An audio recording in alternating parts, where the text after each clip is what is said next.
One of my favorite and the best part about Faith Ascent is that it focuses on the similarities and what we all should believe as Christians. Not as our different denominations, but as Christians. So often I think we just get hung on what our different denominations believe. And Faith Ascent, in focusing on just what we need to believe as Christians, brings some much needed unity to the body of Christ.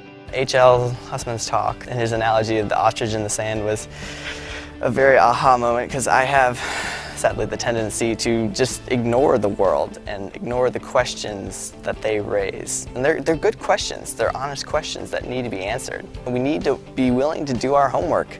If the skeptics are going to do their homework, we need to be more than willing to rise to the occasion and find out some good, solid answers and not just give them bonehead answers.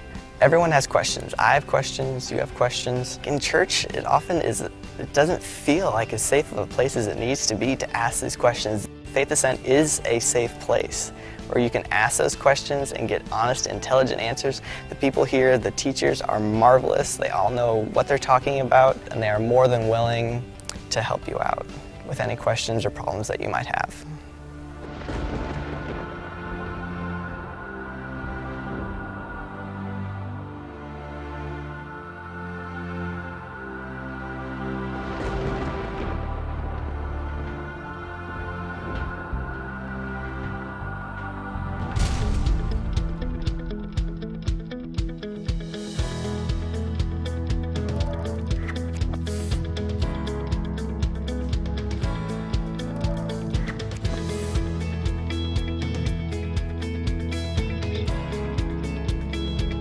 The question I'm going to present tonight is, can you have a brain and be a Christian?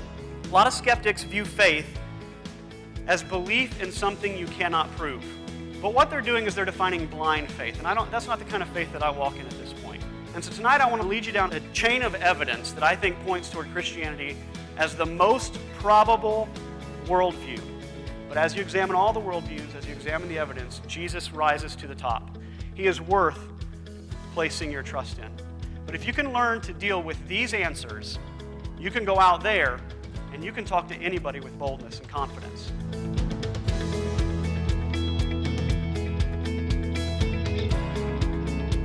The people who you meet throughout your daily lives will most likely be totally cool with you being a Christian, except in this respect, if you hold to traditional Christian teaching about sexual morality. If you are willing to do the work to understand the teachings of Jesus on the question of sexuality, if you are doing the work to present that as charitably, as kindly, as graciously as possible, as sensibly as possible, culturally, we are in a position where you will not be spared from the charge of being a bigot.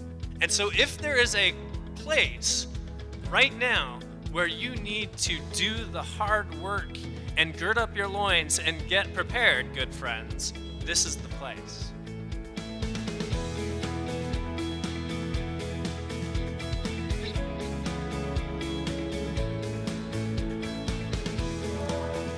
Like apologetics, we think of it as a dry, dusty word. It's got to be boring, right?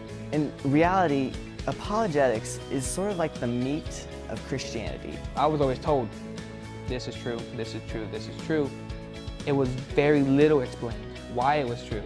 It gave me a chance to not only know what I believe, but why I believe it. Just being able to gain more knowledge about what I believe and then becoming confident in it. It's just really exciting.